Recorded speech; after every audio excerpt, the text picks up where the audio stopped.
สบายดีทุกคนคลิปนี้จะมาสอนวิธีการเติมถอนหรือฝากถอนในโบรกเกอร์ MH Market ผ่านช่องทางคริปโตเคอเรนซีหรือว่าเติมถอนเป็น USDT เนาะหลังจากที่คลิปก่อนหน้านี้เราก็ได้เห็นวิธีการเติมถอนผ่านบัญชีธนาคารที่เป็นเงินกีบไปแล้วนะสำหรับท่านใดที่อยากเบิ่งก็สามารถเบิ่งอยู่ในช่องของโมเดลใดหรือว่าเบิ่งลิงก์อยู่ใต้คลิปนี้ได้เนาะและคลิปนี้ก็จะมาสอนวิธีการฝากถอนผ่านคริปโตเคอเรนซีซึ่งสำหรับท่านใดที่มีบัญชีพวก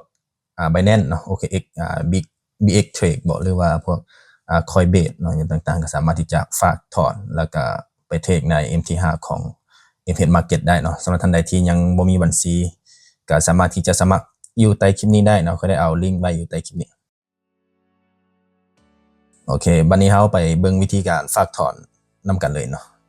ก่อนอื่นก็ให้ทุกคนเข้ามาที่ในบัญชีของ MH Market หลังจากนั้นให้ทุกคนกดไปที่บอนฝากเงินเนาะเพื่อทำการเติมหรือว่าฝากเงินเข้าใน MH Market ผ่านช่องทางคริปโตสกุลเงินเฮาเลือกเป็นUSDT นะเพราะว่ามื้อนี้เฮาจะเติมถอนผ่านคริปโตก็สิเลือกเป็น BEP Sound นี่เนาะ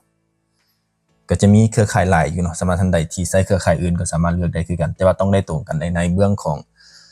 MH Market กับในเรื่องของแอปที่เฮาจะโอนเงินมาเนาะเฮาเลือกเป็น USDT BEP Sound เนาะหลังจากนั้นวิธีการชำระเงินก็จะเป็นคริปโตช่องทางการชำระเงินเนาะก็จะเป็น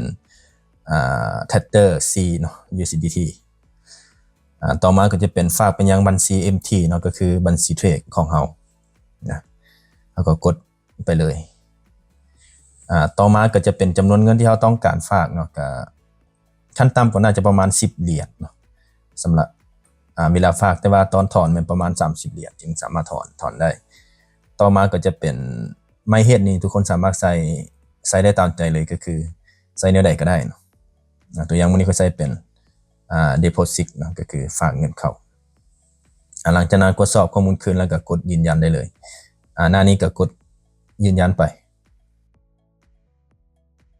โอเคมันจะแสดงเป็น QR code เนาะแล้วก็ที่อยู่กระเป๋าให้ประมาณนี้ให้ทุกคนคัดลอกเอาที่อยู่กระเป๋าตัวนี้เนาะเพื่อทำการไปโอนเงินเนาะในแอป Binance หลังจากนั้นก็ไปเปิดในแอป Binance เนาะสำหรับท่านใดที่จะโอนจากแอปอื่นก็เข้าแอปที่ตัวเองมีอยู่นะว่าจะเป็นOKX บ่ BX Trade บ่หรือว่า Coinbase ก็สามารถที่จะโอนไปยังบัญชีของ MH Market ได้เช่นกันแต่มื้อนี้ค่อยใช้เป็น Binance เนาะหลังจากที่เข้ามาแอป Binance แล้วก็ให้ทุกคนเลือกเป็นสกุลเงิน USDT แล้วก็กดไปที่บอนส่งหลังจากนั้นมันให้ทุกคนเลือกเป็นถอนเงินในระบบตองโซ่เนาะตองโซ่หัวข้อที่1เนาะก็คือเที่ยวที่1ก็ให้ทุกคนใส่ที่อยู่ที่เฮา copy มาวางกี้นี้ตามด้วยเครือข่ายเนาะเครือข่ายเฮาก็เลือกเป็นBEP Sound เนาะเพราะว่าในเบื้องของ MH Market เฮาเลือกเป็นตัวนี้ต้องได้คือกันเลยถ้าหากว่ามันบ่คือกันก็เหรียญก็จะหายไปเลยนะต่อมาก็ใส่จำนวนเงินเนาะก็คือ10เหรียญเพราะว่าในเบื้องนี้เฮาได้ออเดอร์ไว้10เหรียญเนาะจำนวนเงินก็ต้องได้ตรงกันหลังจากนั้นก็กดถอนเงินได้เลยเนาะก็ทำการฝากเข้าไปในโบรกเกอร์ MH Market อันนี้กดยืนยันไปก็จะประมาณนี้อยู่ระหว่างการดำเนินการเนาะตัวนี้หลังจากนั้นก็ไปในเบื้องของ MH Market เนาะหน้านี้ทุกคนสามารถกดไปที่back เนาะ back ก็คือกลับไปหน้าหลักได้เลยทุกคนจะเห็นว่าเราได้ทำการฝากเงินเข้ามา10เหรียญเนาะอย่างนี้เห็นบ่แล้วก็ทาง Gmail ก็จะแจ้งว่าได้ทำการฝากเงินเข้ามาสำเร็จแล้วประมาณนี้แล้วในหน้าหลักมันก็จะเห็นว่าเงินเข้ามา10เหรียญอันนี้ก็คือวิธีการฝากเงินเนาะหลังจากนั้นก็ทุกคนสามารถไปเชื่อมต่อใน MT5 แล้วก็เทรดได้เลยเนาะก็กดไปที่จัดการบัญชีใหม่บวกเนาะแล้วก็ค้นหาโบรกเกอร์เนาะโบรกเกอร์ก็จะเป็นโมไฮแคนเนาะโมไฮแคนเพราะว่าถ้าเฮาใส่เป็นMH Market มันจะบ่เห็นเนาะให้ทุกคนพิมพ์ประมาณนี้เนาะโมไฮแคน Market แล้วก็กดไปเลยหน้านี้ก็ให้ทุกคนใส่ ID รหัสผ่านที่เขาจะส่งมาทาง Gmail ของเฮาเนาะเวลาที่เฮาสมัครบัญชีมันจะส่งให้ทาง Gmail อันนั้นมาใส่แล้วก็สามารถเทรดได้เลยโอเคหลังจากที่เฮาเทรดหรือว่าเฮ็ดธุรกรรมอย่างต่างๆแล้วเฮามีกำไรเนาะแต่ถ้าว่าอยากถอนออกค่อยก็จะสาธิตวิธีการถอนเงินผ่านช่องทางคริปโตนะก็คือ USDT นะ ก็กดไปที่บนฟังก์ชันหรือว่าไอคอนถอนเงินได้เลยหลังจากที่เขาเข้ามาในหน้าหลักถอนเงินเนาะถอนเงินเลือกเป็น MT5 เนาะอันนี้ให้ทุกคนเลือกเป็นสกุลเงินดิจิทัลนะเพราะว่าเขาจะถอนผ่านสกุลเงินดิจิทัลทุกคนสามารถถอนผ่านช่องทางอื่นก็ได้เช่นกันอันนี้ก็เลือกเป็นบัญชีเทรดก็คือ MT5 ของเขาเนาะจากนั้นก็เลือกเครือข่ายก็เขาจะเลือกเป็นUSDT BEP SAO เนาะตัวสกุลเงินต้นทางแล้วก็ใส่จำนวนเงินเนาะเวลาถอนมันต้องเป็นประมาณ30เหรียญเนาะอันนี้ก็เลือกจำนวนเงินกดยืนยันไปหลังจากนั้นมัน TU สกุลเงินดิจิตอลตัวนี้ให้ทุกคนไปcopy อยู่ในแอป Binance เนาะหรือว่าแอปที่ทุกคนจะโอนเงินไป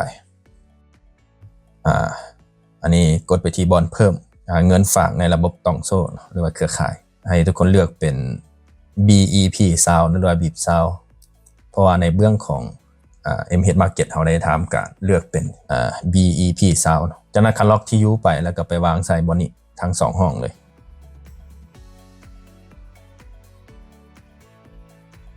แล้วก็ใส่ MyHead เนาะ MyHead ก็ใส่แนวใดก็ได้ตัวอย่างค่อยใส่เป็น